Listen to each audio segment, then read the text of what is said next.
I walked down the hotel steps, my shoes clicking against the concrete with an almost rhythmic cadence, each step a deliberate choice away from the madness that had just erupted inside. I wasn't angry, not really. It wasn't anger that made my heart beat a little faster, or my fingers twitch with an unshakable need to move. It was the sudden clarity of the situation, the sharp, cutting realization that things had gone too far, and now there was no turning back. My phone buzzed again as I reached the sidewalk, pulling me out of my thoughts. Another text. This time, it was from the man on the other end of that call earlier. Everything is set. I slipped the phone back into my pocket without replying. No need to. Not yet. The time wasn't right. The cold night air burned my face, the slap still stinging in my cheek, but it wasn't a sting I could feel in my bones. I'd weathered worse, much worse. I was certain that if I allowed myself to look too closely, I'd find myself numb to things like Jessica's slap. It wasn't the physical pain I had to worry about.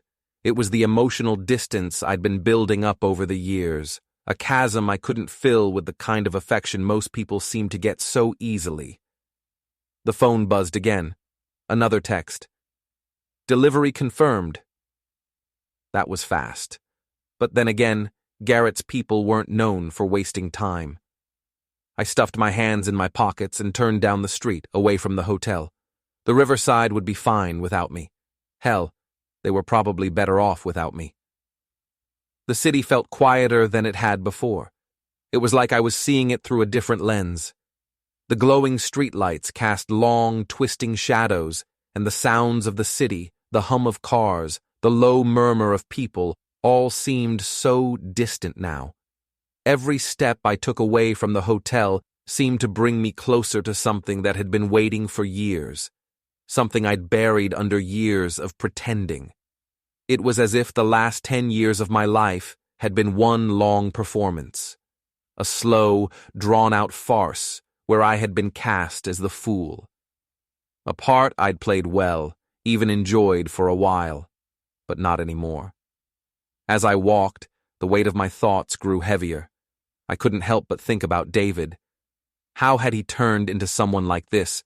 I had tried. I really had. He had been a good kid, smart, curious, with a kind heart. But somewhere along the way, something had changed. Maybe it was Jessica. Maybe it was the money, the status. Maybe it was his mother's absence. No matter how I tried to piece it all together, I kept coming back to one thing. He'd forgotten where he came from, and that, I was afraid, would be his downfall. I stopped at the corner, waiting for the light to change. There was a car idling at the crosswalk, the driver staring out through the windshield, his face unreadable. It wasn't much, just another fleeting moment in the grand scheme of things, but it felt significant in its quiet, unspoken way. I glanced down at my watch. 45 minutes. That was all I had until the next part of this game would unfold. I wasn't nervous. Not yet. But I could feel the weight of the decision coming, looming over me like a storm cloud that had been gathering for years. What had I really done tonight? Had I just made things worse for David? Or had I, in some twisted way, given him the lesson he'd been too blind to see? I could still picture Jessica's face, smiling, smug, entitled, the kind of woman who had been given everything she wanted her entire life and had learned nothing from it. Her world had been built on the backs of people like David, people like me, people who were meant to serve, meant to support, meant to be overlooked. But she would learn soon enough that no one can live their life without facing the consequences of their actions. And David would learn that lesson too. The light changed. I crossed the street and moved toward the parking garage, my pace steady, my mind quieting, as if it too were preparing for what came next. I reached the garage entrance and slipped my hand into my jacket pocket, where the keys to the penthouse now felt like a weight that belonged to someone else. I had kept them all these years, even after she was gone. The place had been empty for so long, a shell of a life that used to be. It was hard to let go of things like that. Harder than I ever imagined. I'd thought maybe someday I would walk back in and find a way to live there again. But that was a dream, wasn't it? I pulled the keys from my pocket, turning them over in my hand. They were a reminder of a time when things had been simpler, when love wasn't just something people said at weddings or tossed around like cheap confetti. I was standing at the base of the parking structure now, watching the cars come and go, and I could already feel the familiar tremor of anticipation creeping up my spine. Garrett would be here soon. The deal would be done. It would all be over. David and Jessica would get what they had coming to them, and I would finally be free of this damn hotel, this damn city, this damn life. The thing about family is that you can try to cut yourself off from it, but the ties always remain. No matter how far you run, no matter how much distance you put between yourself and the people who should matter the most, the bond is still there. And one day, it catches up with you. Sometimes, it's a slap to the face. Other times, it's something darker. I walked into the garage, my footsteps echoing in the hollow space, and made my way toward the car waiting for me at the far end. The headlights flickered on as I approached, and the driver, a man I didn't recognize, nodded at me. I climbed into the back seat, settling into the leather, feeling its coolness against my tired body. The car slid out of the garage and into the city's streets, merging into the flow of traffic. I didn't speak for the entire ride, lost in the thick, tangled mess of thoughts about what I was about to do. I'd made my peace with it, or at least I told myself I had. There was no turning back. Not anymore. The city passed by, silent, indifferent, as if it too knew this was a moment of no return. As we neared the outskirts of the city, the streets became quieter, the skyline dimming behind us, leaving only the darkened horizon ahead. And when we finally pulled up to the old warehouse on the edge of town, I knew I had done everything I could to prepare. Garrett was inside, waiting for me. The moment had arrived. I stepped out of the car and made my way into the building, the door closing behind me with a soft thud. The room was dim, lit only by the low hum of a single overhead light. Garrett was standing there, his silhouette sharp against the shadows. His face, as usual, was unreadable, but there was a sense of purpose in his stance, like a predator waiting for its prey. "You're sure about this?" Garrett's voice was low, gravelly, but there was no mistaking the edge of respect in it. He knew what was at stake.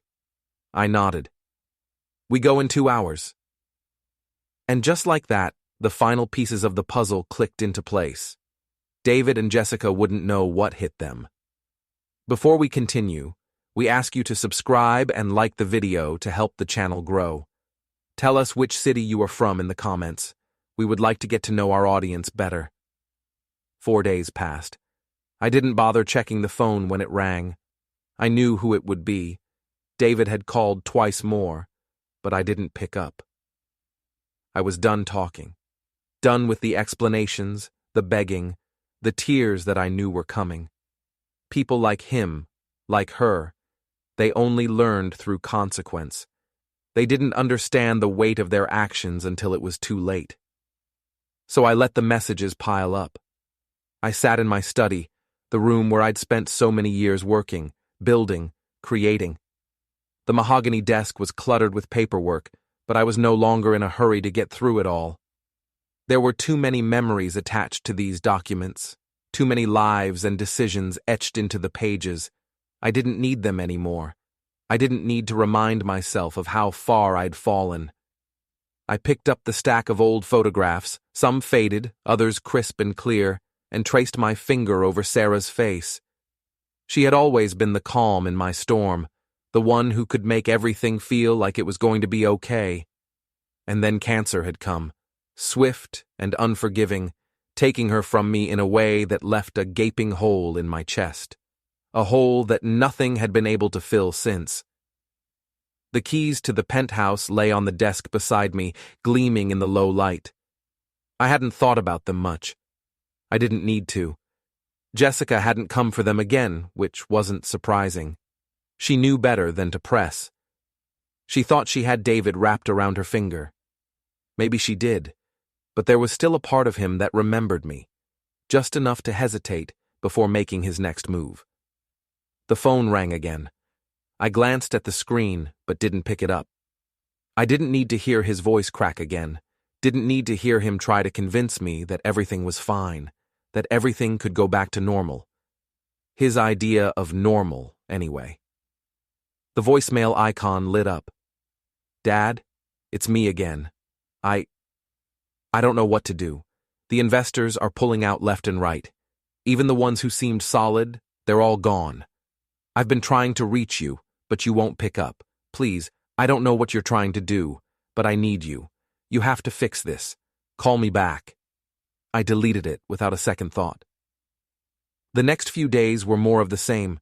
The phone rang at all hours, but I ignored every call. David was panicking now. I could hear it in his voice. He didn't understand what was happening to him, what was happening to his world.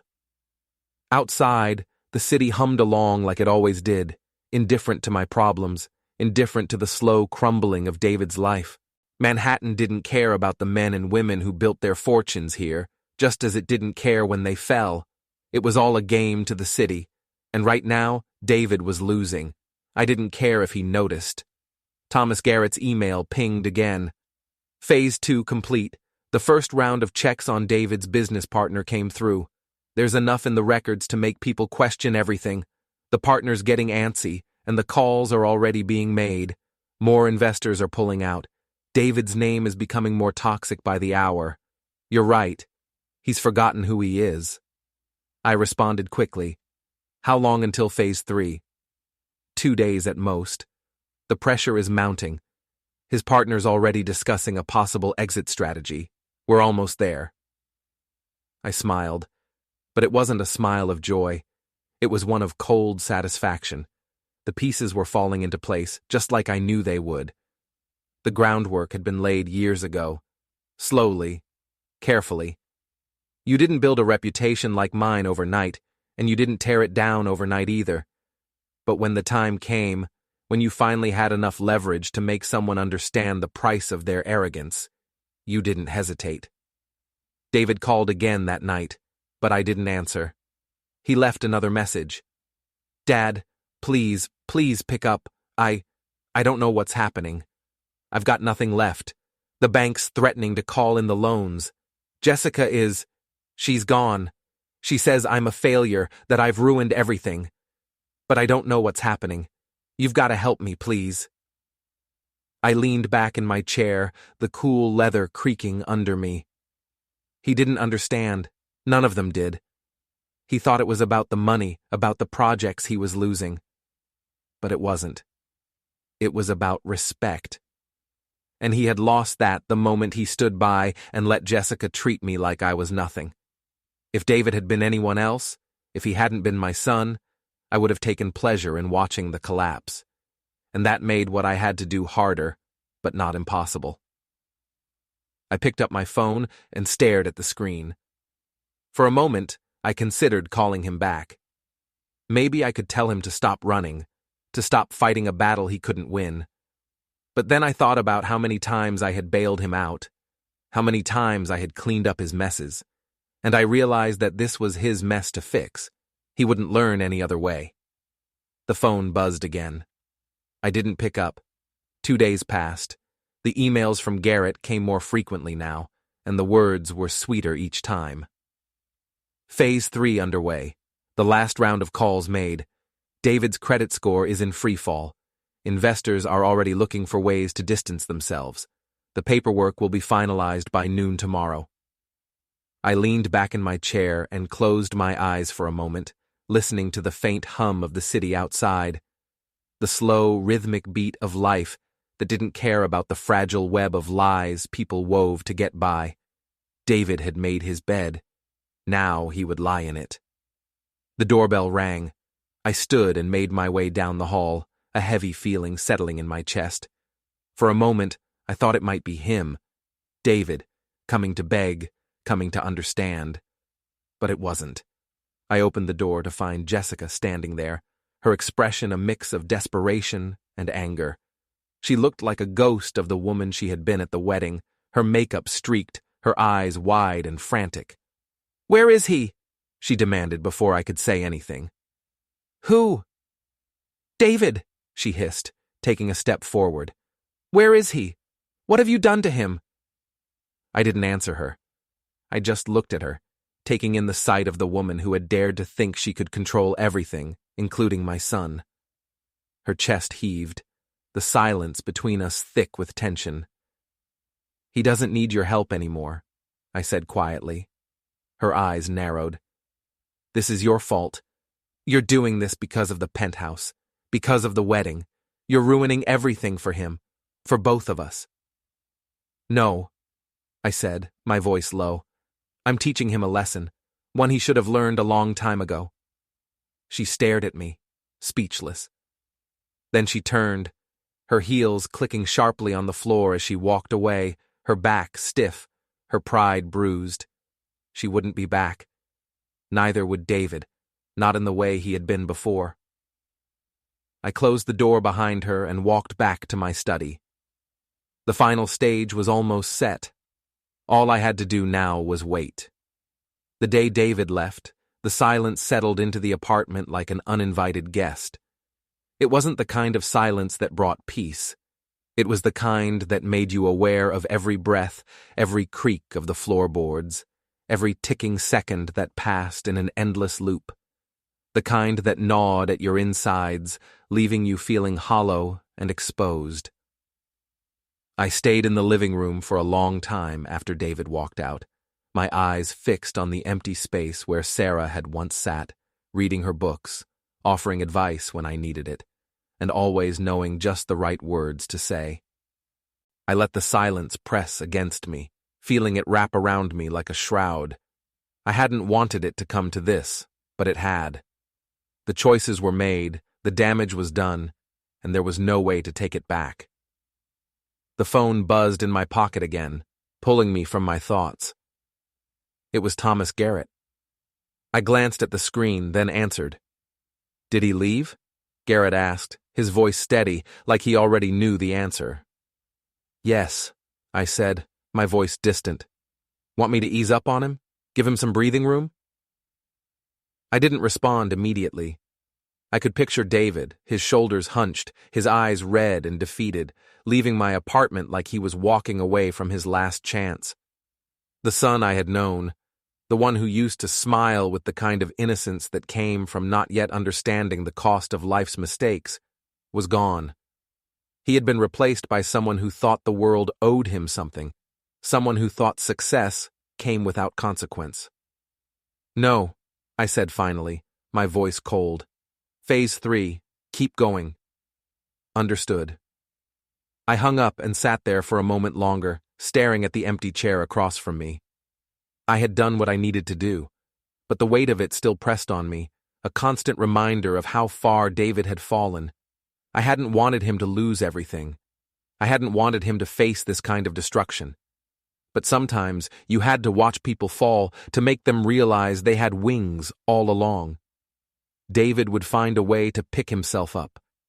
Maybe he'd have to start from the ground up. Maybe he'd lose his pride along the way. But one thing was for sure. He'd never take anything for granted again. Not after this. The apartment felt even emptier after the phone call. I glanced at the stack of papers on my desk, half-finished business deals that didn't matter anymore. My phone buzzed again, this time a text from Garrett. "David's business partner is pulling out. The final blow is about to hit." I read the message, but didn't respond. I already knew the damage was done. It would only be a matter of time before David's world collapsed completely, just like the house of cards it had always been. His success wasn't his own. It had been built on my connections, my reputation. Now, without that safety net, the truth was coming to light. And the truth was unforgiving. The next few days passed in a blur of empty rooms and unanswered calls.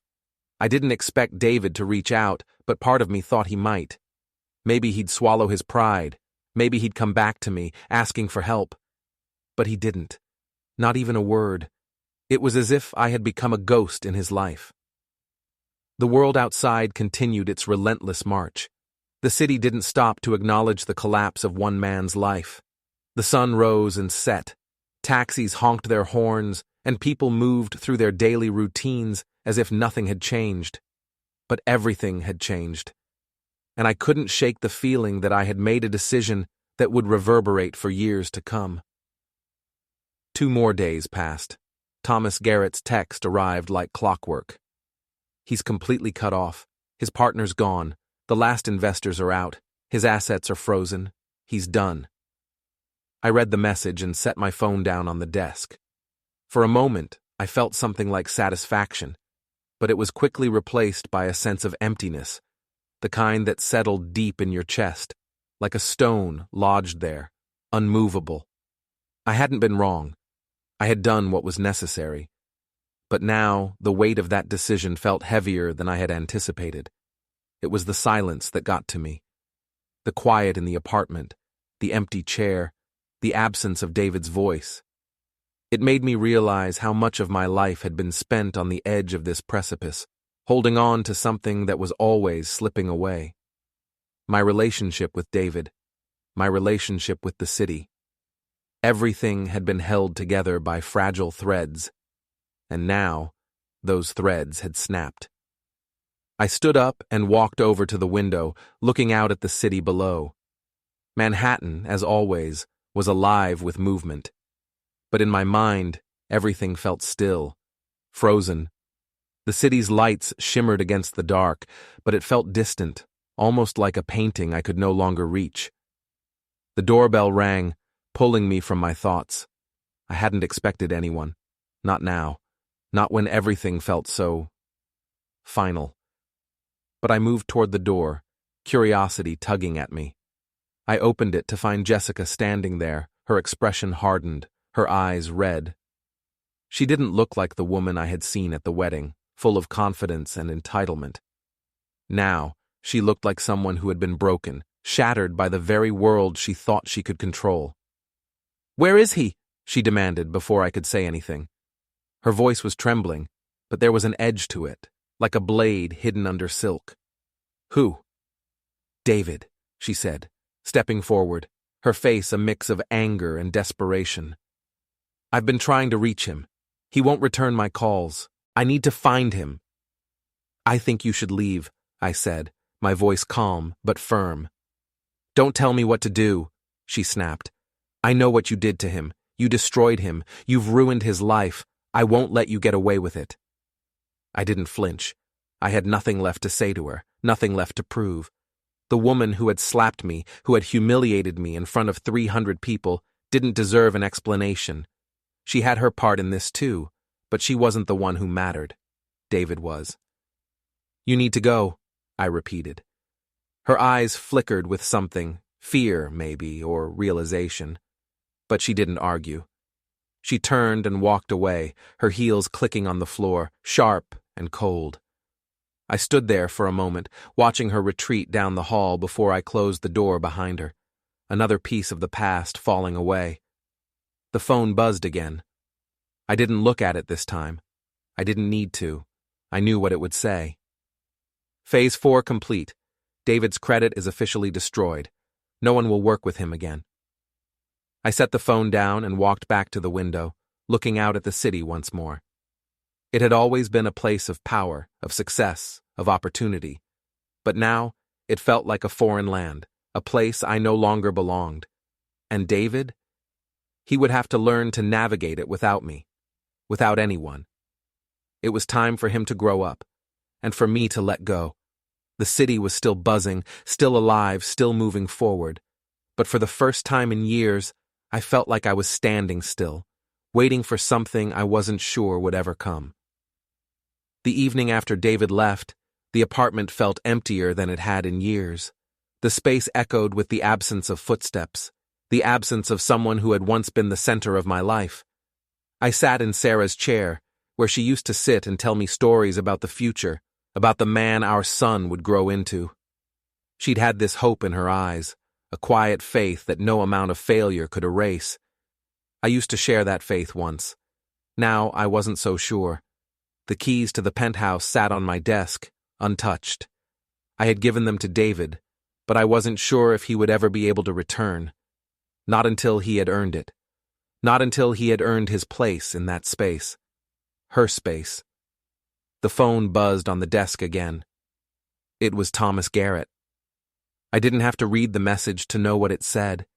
He'd seen David leave. He knew exactly what had happened. There was no one left to report to. No more grand moves to be made, no more decisions in my hands. But this was different. "Are you going soft?"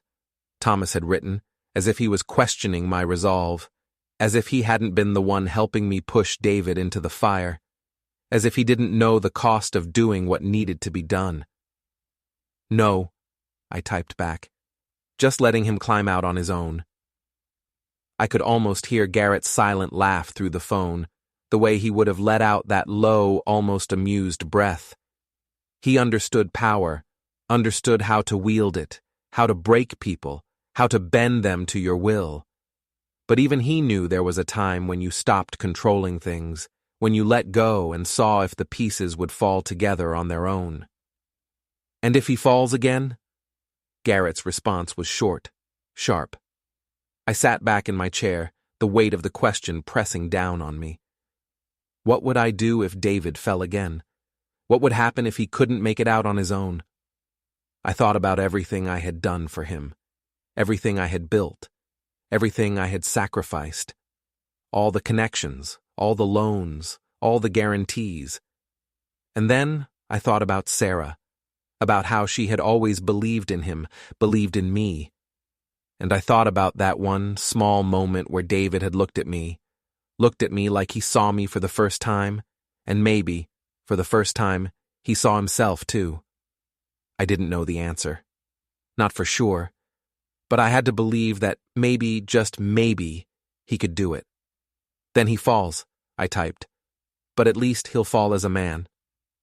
I sent the message and set the phone down, staring out at the dark skyline of Manhattan, the lights blinking in a rhythm that seemed almost indifferent to everything that had just happened. The city never stopped. The city never cared. It was a machine, a vast network of power, of money, of people moving, shifting, always on the edge of something bigger. It didn't matter that I had given my son a second chance, but it mattered to me.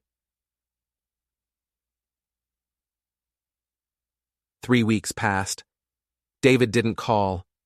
The silence stretched out, and for the first time in a long time, I felt the absence of his presence like a physical ache. I didn't expect him to. I knew better than to think he'd come crawling back for help. He was learning now. He was living the way I'd always hoped he would, on his own. But the waiting was unbearable. I couldn't shake the feeling that maybe, just maybe, I had let him go too soon. I had tried to give him the time, the space, the distance. It was necessary. He needed to figure out who he was without the crutches of my money, my reputation. He needed to see that success wasn't given. It was earned. And it wasn't just about the money, not anymore. It was about learning humility, about finding value in hard work, about digging deep when you thought there was nothing left to give. But even as I told myself that, I found myself walking past his old room, the one that still smelled faintly of his cologne, still looked the same as it had when he left. I wasn't sure if I was holding on to the past or letting go. Maybe I was doing both at once. One night, late in December, the phone rang. I was sitting at my desk, working through a stack of papers that had piled up over the weeks. I didn't bother checking the caller ID. I knew who it would be. It was the same number he had called from the last time, the one I had let ring without picking up. I let it go to voicemail. The message came through, David's voice shaky, the words rushed. "Dad, it's me. I know I haven't called.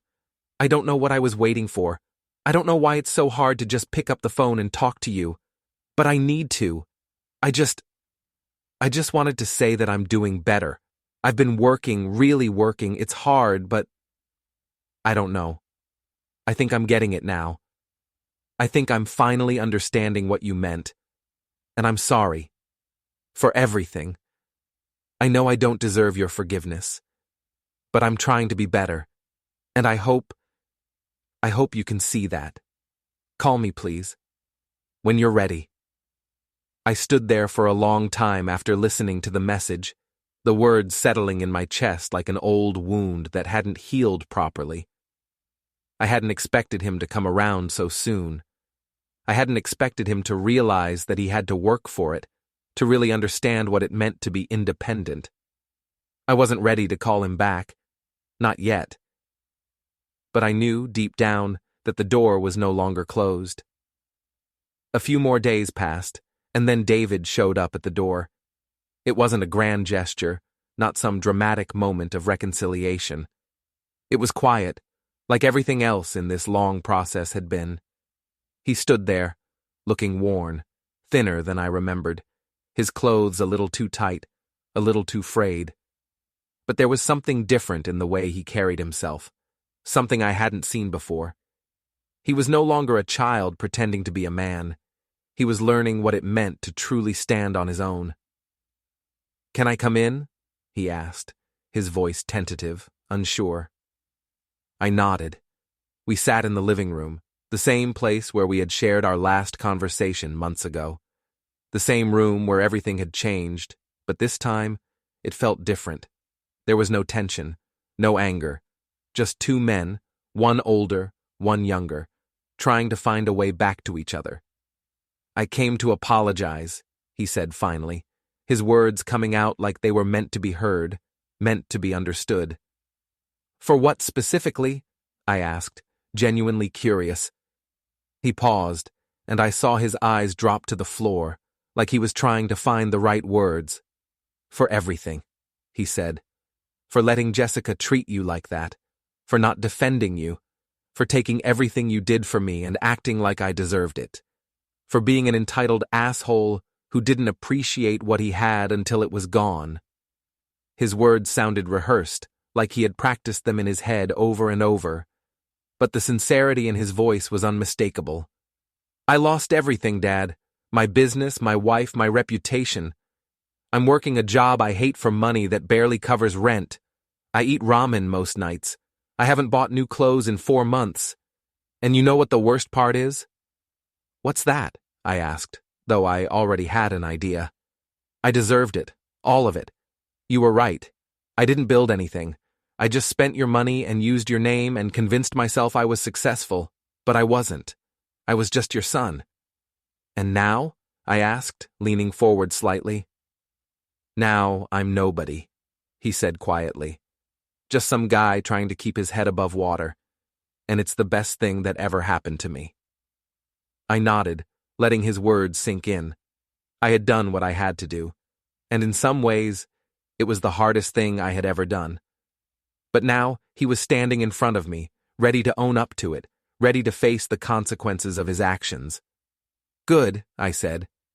"Then you'll figure it out. Just keep working, and when you've earned it, you'll have what you need." David didn't say anything for a long time, but I could see it in his eyes. He understood, and maybe, for the first time, I truly believed he could do it. "Your mother would be proud of you," I said quietly, breaking the silence. David's eyes filled with tears, but he didn't speak. Instead, he nodded slowly. "Thanks," he whispered, his voice thick with emotion. "You don't need to thank me," I said. "You just need to prove you deserve it." And when he left, the door closing softly behind him, I stood there for a moment, alone. I had done what I needed to do, but the weight of it still pressed down on me. Maybe it was the right thing, maybe it was the only thing, but it was done. And now the real work began. 2 years passed like water. David kept his job at the property management firm, got promoted, started taking night classes in business administration, paid off his debts one painful payment at a time. He called me every Sunday. Sometimes we talked about work, sometimes about nothing, sometimes about Sarah. We never talked about Jessica. She'd remarried within a year. Some investment banker her father approved of. I heard she was pregnant. I hoped the banker knew what he was getting into. David met someone new.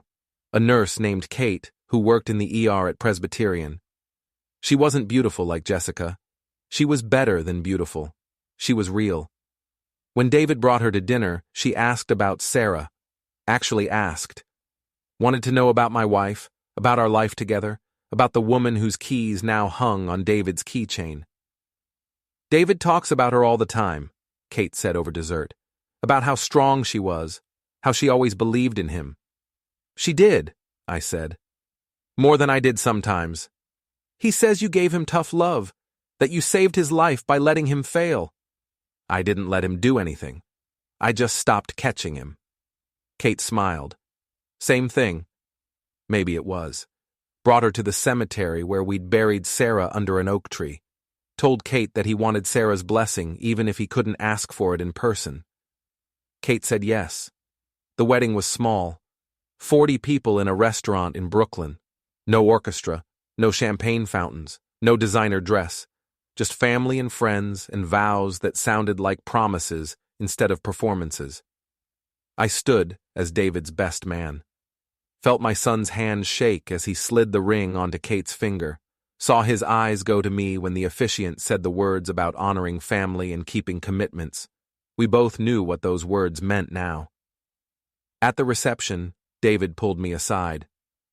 I've been saving, he said, for 2 years. Every spare dollar. Kate and I want to move into Mom's penthouse.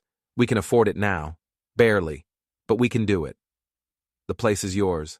I told you that. I know. But I want to pay you fair market rent for it. I don't want charity. I want to earn it. I looked at my son. Really looked at him. At the man he'd become. The lines around his eyes from long hours and real work. The calluses on his hands from fixing things himself. The confidence that came from knowing he could survive on his own. Your mother would slap me if I charged you rent for her apartment, I said. Then I'll pay you back another way. I'll work for it. I'll be the son she wanted me to be. You already are. David's eyes went red again. He hugged me there in that restaurant in Brooklyn while 40 people pretended not to watch. I love you, Dad. I love you too, son. And I meant it. Maybe for the first time in years, I really meant it. 5 years had passed since that disastrous wedding. 5 years since I watched my son stand in that ballroom, embarrassed and helpless, as his wife slapped me in front of 300 guests. The pain of that moment, the confusion, the betrayal. It had faded in some ways, but in others, it remained, tucked away in the corners of my mind, a sharp reminder of what had happened. What I had caused.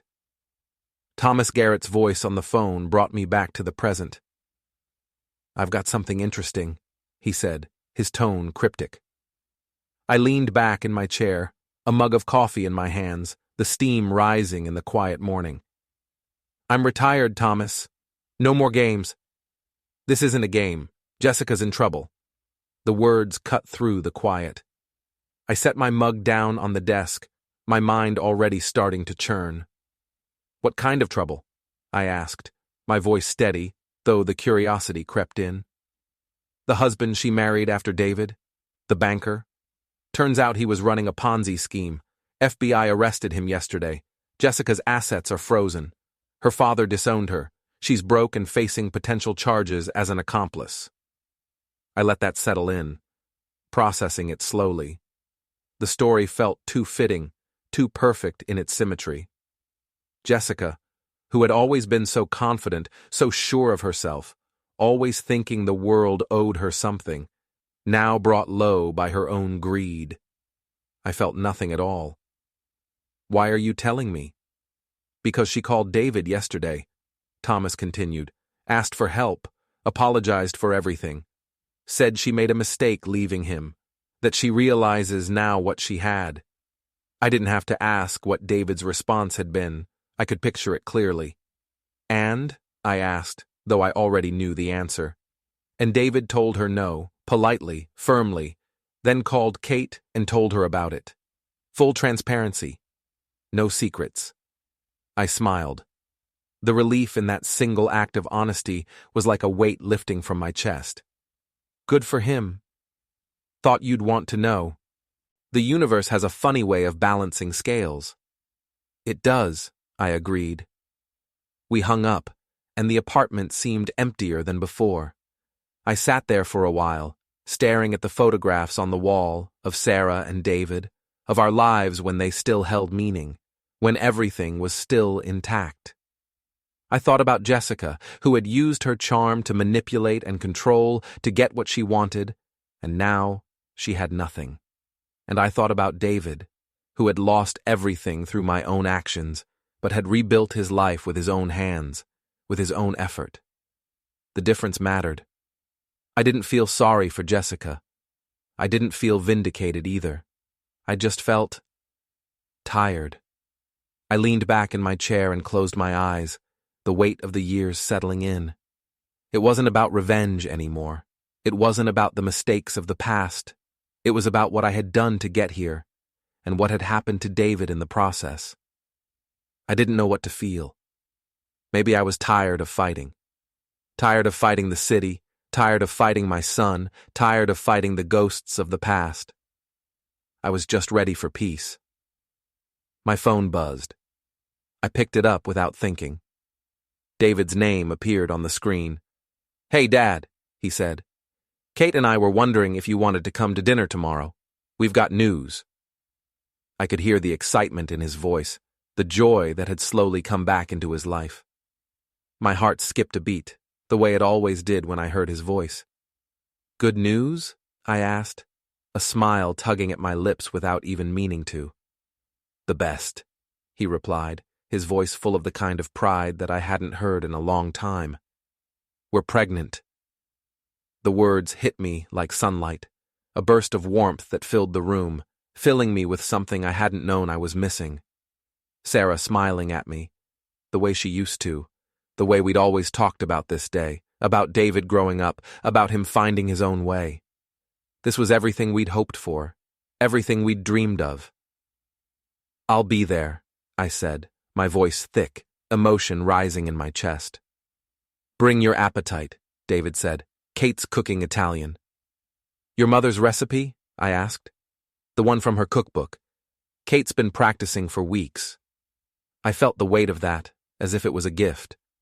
A small piece of Sarah that had somehow survived, that had found its way back into my life through the people who mattered most. After we hung up, I sat there in the quiet of the apartment, holding the phone in my hand. My eyes moved over to the chair where Sarah used to sit, where she would smile and talk about things to come. The chair still held the echoes of her laughter, still held the warmth of her presence. I thought about grandchildren and second chances. I thought about men who fall so far that they have to find themselves again. And I thought about revenge, about whether I had gotten it. I'd set out to destroy my son's life, to make him lose everything, to teach him a lesson he would never forget. And I had. But somewhere along the way, the lesson had changed. What had started as punishment had turned into something else entirely. From revenge to redemption, from tearing down to rebuilding, from making him lose everything to helping him find himself.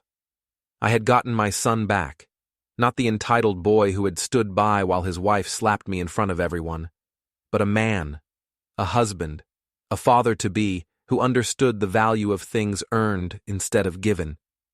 That was better than revenge. That was everything. The next evening, I stood outside the restaurant where David and Kate had made reservations. The night air was cold, but it didn't bother me. I was used to the chill, used to the distance.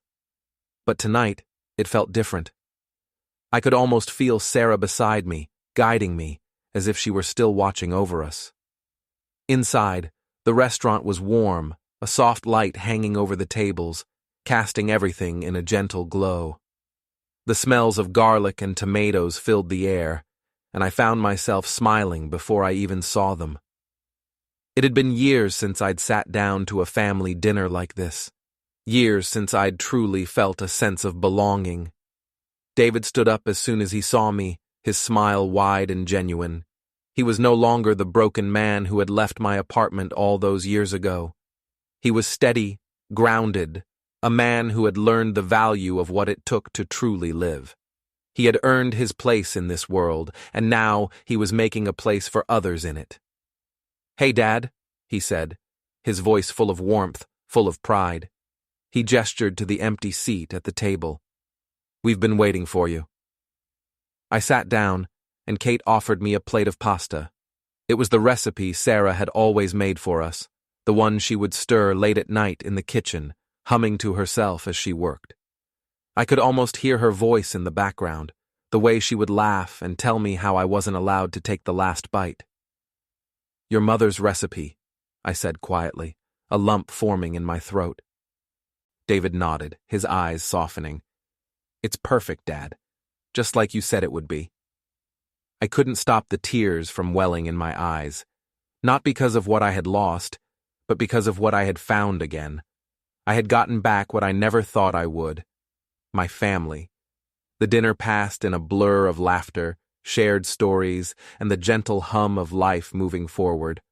For the first time in a long time, I felt at peace. I didn't need revenge anymore. I didn't need to prove anything. I just needed to be here. With them. With the people who mattered most. And as I sat there listening to David talk about the future, about the child he and Kate were going to bring into the world, I realized that this was everything. Not the loss, not the pain, but the second chances. The lessons learned, the mistakes forgiven, and the love that would carry us through. That was all I ever wanted. And in the end, it was enough. The city stretched out before us as we stood on the balcony, the warm glow of the lights below competing with the chill in the night air. There was something about Manhattan at night, something I had always loved, even in the darkest of times. It was a city that never stopped moving, never stopped dreaming. But tonight, in this moment, I felt like we had finally found our place in it. David stood next to me, his hand in Kate's. His eyes were clear, no longer shadowed by the confusion and anger of his youth. I could see the man he had become, someone I could be proud of, someone who had earned his way back into my life, into this world. "I never thanked you properly," David said, his voice softer than I had ever heard it, "for what you did, for saving me from myself." I looked at him, the words catching in my throat. He didn't need to thank me. He didn't understand that what I had done, painful as it was, had never been about punishment. It had always been about teaching him the lesson I had failed to impart in 1,000 other ways. And in that moment, I realized that he finally understood it. He had learned the lesson, had taken it to heart, and he was living it. "You don't need to thank me," I said quietly. "You've already done it. You've shown me everything I needed to see." He nodded, but his eyes were serious. "No, I do. I know what it cost you. Thomas told me about the calls you made, the favors you burned, the relationships you damaged to make sure I fell hard enough to learn. You sacrificed a lot to teach me that lesson." My eyes softened as I looked at him. My son. The man standing before me was not the same boy who had walked away all those years ago. He had worked for this, fought for this. He had found his way, and in doing so, he had shown me the greatest gift of all, the capacity to change. "You're my son," I said, my voice catching in a way that felt like the weight of the years lifting. It was worth it. David turned to Kate, his hand finding hers as he squeezed it gently. She smiled up at him, the love in her eyes unmistakable. "I want you to know something," David said, his voice soft with emotion. "When this baby comes, I'm going to tell them about you, about their grandfather who loved them enough to be tough, who understood that real love isn't about making things easy, it's about making them right." Kate's eyes met mine then, and her smile was warm, full of understanding.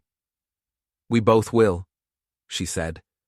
"This baby's going to know exactly where they come from, and what their family stands for." A lump formed in my throat, and for a moment, I wasn't sure if I could speak, but I did, my voice thick with the emotions that had been swirling around in me since the day David had left my apartment all those years ago. "Sarah would have loved you," I said to Kate, my words coming out a little more fragile than I intended. Kate's eyes filled with unshed tears, and she reached out, placing a hand on my arm. "I wish I could have met her," she said, her voice barely above a whisper. "You did," I replied, my words clear and steady. "Every time you cook her recipes, every time you love her son the way he deserves, every time you choose real over easy, she's right here." The tears that had been threatening to fall were finally free, and none of us tried to stop them. We stood there, on that balcony overlooking the city, letting the tears flow freely. There was no shame in it, no need to hide. We had all walked through so much darkness to get to this place, and now, standing together, we could finally let the light in. For the first time in a long time, I felt the weight of the years lift from my shoulders. I had spent so much time fighting for control, fighting for the life I thought I wanted for David, fighting against the pain that came with the decisions I had made. But now, standing here with the people I loved, I realized that the fight was over. The battle had been won in ways I had never expected. David was home, not just in the apartment they had made together, not just in the city that had once felt like a battleground, but home in the way that mattered. He had found his place. He had built something real. And for the first time, I didn't need to worry about him anymore. I didn't need to worry about anything. The city shimmered below us, like a million tiny stars fallen to the earth. I thought about everything that had brought me here, about Sarah, about the mistakes I had made, about the lesson I had taught David, about the redemption I had found in his eyes. I thought about what it meant to be a father, to be a man who could look his son in the eye and know that he had done the right thing. "I never imagined this would be my life," I said quietly, breaking the silence that had settled around us. "I never imagined you'd be standing here like this." David smiled a little ruefully. "I didn't either, but it's my life now, and I'm proud of it." "I'm proud of you," I replied. There was no need for anything more. We didn't need to explain, to apologize, or to say anything that hadn't already been said. The past was behind us. We had learned from it, and we had moved forward, together. After a while, we moved back inside, the warmth of the apartment enveloping us. The dinner table was cleared, but the air still smelled of garlic and basil, the familiar scent of a family meal. I sat back on the couch as Kate and David talked about the future, about their plans for the baby, about what kind of parents they wanted to be. Their excitement was palpable, and it filled the room with a kind of energy that was both new and familiar. I listened, nodding along, my heart swelling with pride. The life they were building, the home they were creating, was everything I had wanted for them. It was everything I had hoped for when I first held David in my arms as a baby. And now I could see it. I could see that they had everything they needed. They had each other. They had love. They had the strength to face whatever came next. And for the first time in years, I felt at peace. David and Kate didn't need my approval anymore. They had earned it on their own. They had built their own life, their own future. All I had done was give them a nudge in the right direction. The rest was theirs to create. And they had done it, in their own way, in their own time. It was late when I finally stood up to leave, the night stretching out before me like a promise. I had learned so much over the past 5 years, more than I could have ever imagined. And now, standing at the threshold of a new chapter, I realized that I had finally found my place in the world too. "Thanks for dinner," I said, my voice thick with emotion. "It was perfect." David hugged me then, strong and steady like the man he had become. "We'll see you soon, Dad. And the baby's going to know everything about you." I didn't need any more words. I didn't need any more apologies or explanations. I had found my way home, just like David had found his. And as I stepped out into the night, into the city that never stopped, I felt like I had finally earned my place in it. 6 months later, Kate gave birth to a girl. They named her Sarah. I held my granddaughter in the same hospital where her grandmother had died 7 years earlier. Felt her tiny hand wrap around my finger. Saw her eyes open and look at me like she knew exactly who I was. "She's perfect," I whispered. "She's tough," Kate said from the bed. "Came out fighting.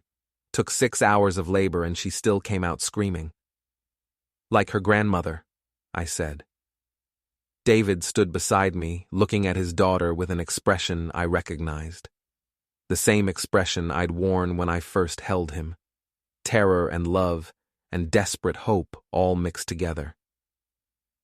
"I don't know how to do this," he said quietly. "Nobody does. You just figure it out as you go. What if I mess up?" "You will. Everyone does. The trick is learning from it." "You messed up with me?" "Every day. But we got through it." David took Sarah from my arms, held her like she might break.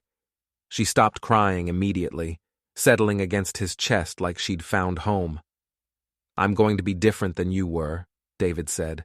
"Not better or worse, just different. Good. Every generation should improve on the last. But I'm going to tell her about you. About what you taught me. About tough love and real consequences and earning your way." "Just love her," I said. "The rest figures itself out." We stayed at the hospital for hours. Kate's family came and went. Friends brought flowers and balloons and tiny pink outfits. David never put Sarah down, just held her and stared at her like she was the first baby ever born. Eventually, I left them alone. Took a taxi back to my apartment through Manhattan streets that looked different now. Softer somehow, like the city had exhaled. My phone buzzed. Thomas Garrett. "Heard you're a grandfather. Congratulations." "Thank you. Guess your revenge plan worked out." I thought about that. About the word revenge. About what I'd set out to do 5 years ago when Jessica slapped me at that wedding. "It wasn't revenge," I typed back. "It was rescue." Same thing sometimes. Maybe. Maybe not. I sat in my apartment that night, in Sarah's chair, holding her photograph, thinking about the granddaughter who carried her name, about the son who'd found himself by losing everything, about the life we'd all built from ruins. "We did okay," I told Sarah's picture. "Our boy turned out okay." The photograph didn't answer, but I felt something anyway. Peace, maybe, completion. The sense that the story had found its ending, even though life kept going. My phone rang. David. "Hey, Dad, Sarah just grabbed my finger again. Kate says that means she's strong." "She is. She's got the right name for it." "Thank you. For everything. For being tough when I needed tough. For being there when I needed there. For being my father, even when I didn't deserve one." "You always deserved one. You just needed to grow into deserving it." We talked for a few more minutes. About nothing important. About everything that mattered. When we hung up, I sat in the silence of my empty apartment and felt completely full. The apartment where I'd planned revenge had become the apartment where I'd found redemption. The son I'd destroyed had become the man I'd always hoped he'd be. The lesson I'd taught in cruelty had been learned in grace. I looked at Sarah's photograph one more time. "They're going to be okay," I said. "All of them. Because of you. Because of what you believed when I couldn't." The city glittered outside my window. Somewhere in a hospital room, my son held my granddaughter. Somewhere in my chest, something that had been broken for years finally felt whole. I'd set out to make my son lose everything. Instead, I'd helped him find the only thing that mattered. Himself. And in doing so, I'd found myself too. Not the bitter father who'd been slapped at a wedding. Not the calculating strategist who dismantled his son's life, but something simpler, something better. A grandfather, a father, a man who understood that sometimes love looks like destruction until you see what grows from the rubble. I turned off the lights, went to bed, slept better than I had in 7 years. Tomorrow, I'd go see Sarah again, the baby Sarah. Would hold her and tell her stories about her grandmother. Would watch my son become a father. Would help where I could and step back where I should. Would live the rest of my life knowing I'd done the hardest thing a parent can do. I'd let go. 3 years passed in the way time does when you're happy. Fast enough to notice, slow enough to savor. Sarah grew into a tiny tornado of energy and opinions. She had Kate's kindness and David's determination and something fierce that reminded me of her grandmother every single day. She called me Papa and demanded stories and hugs in equal measure.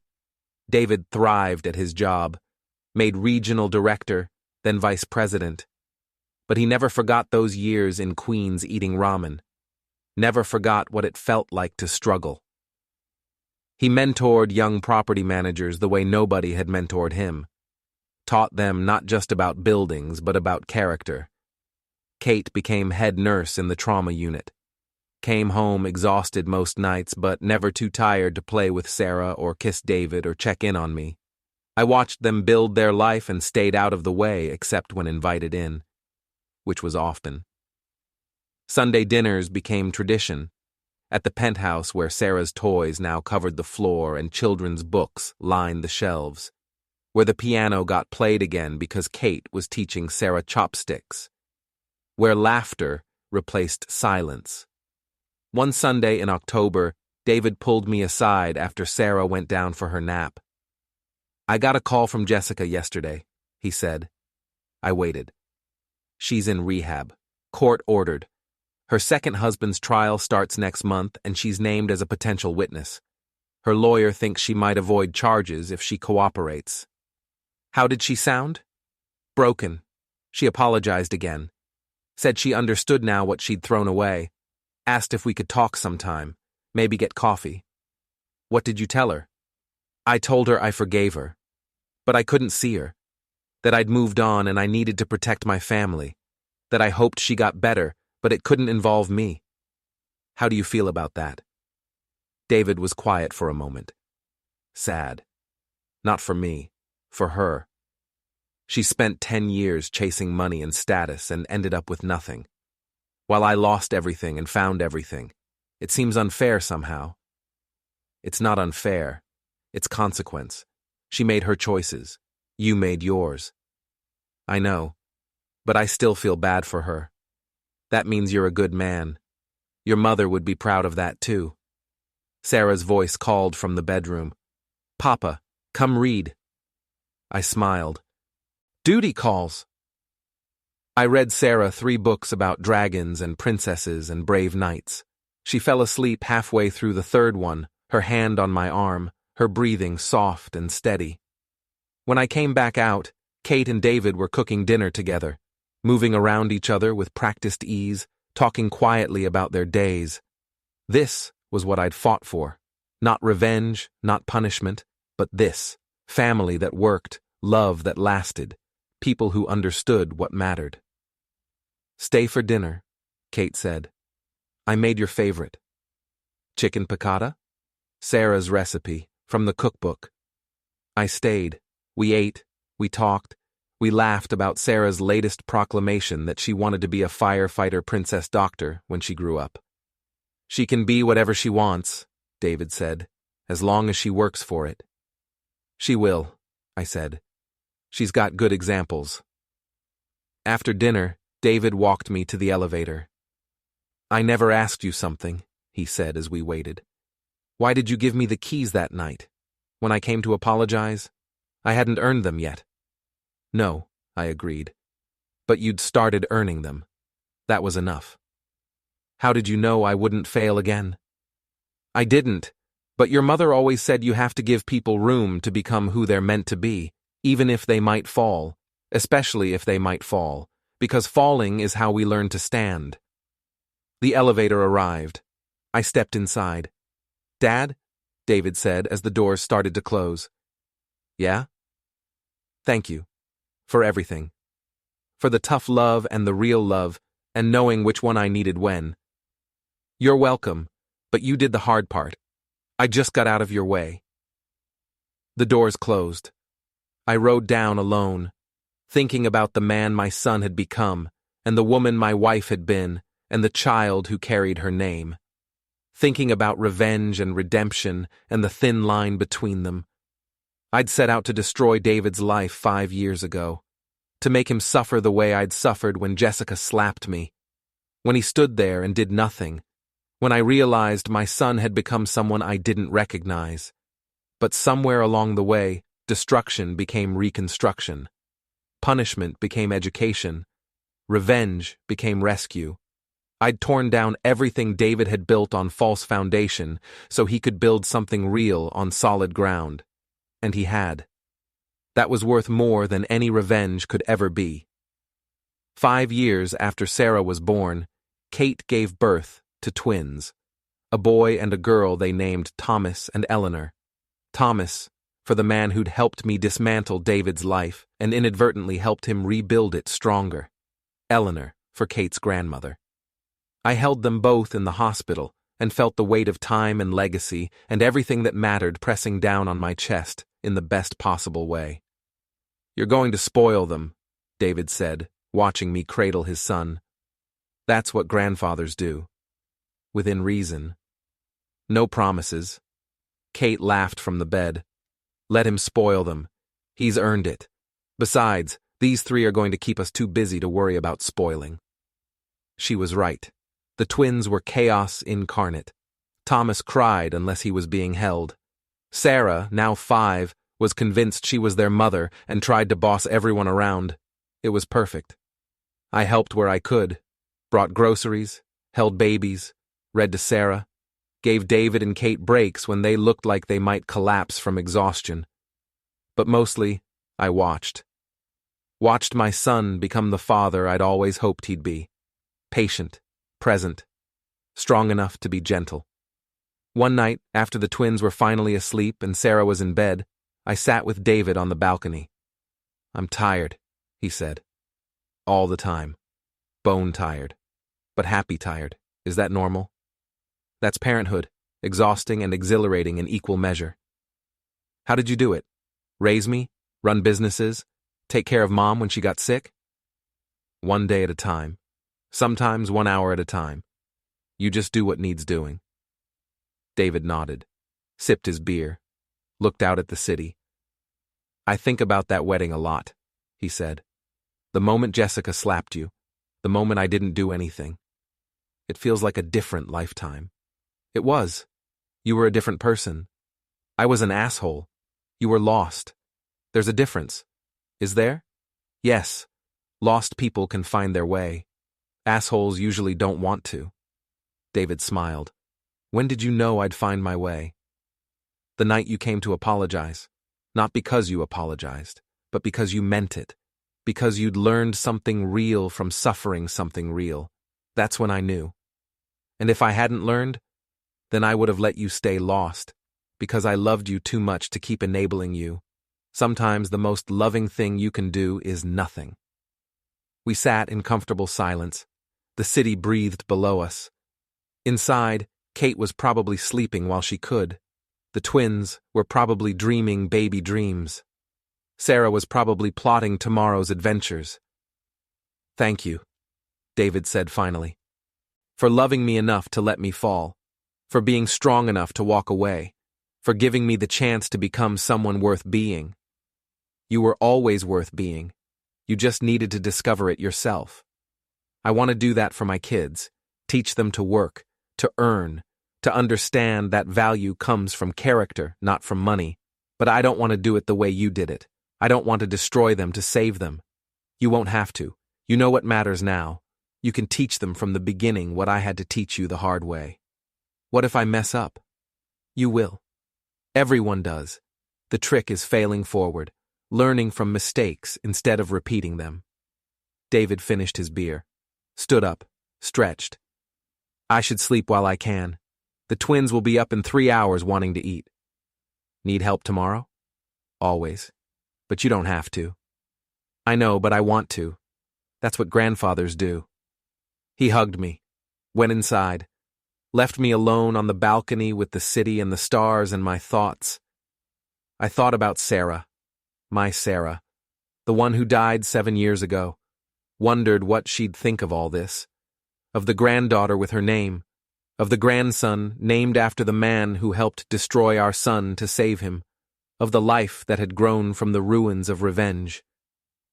She'd be proud, I thought, of David, of me, of the family we'd built from broken pieces. I looked up at the stars and imagined her looking back. We did okay, I said to the night. Our boy did better than okay. He's extraordinary.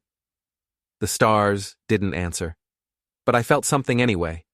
Peace, completion, the sense that the story had come full circle, from destruction to reconstruction, from revenge to redemption, from loss to love.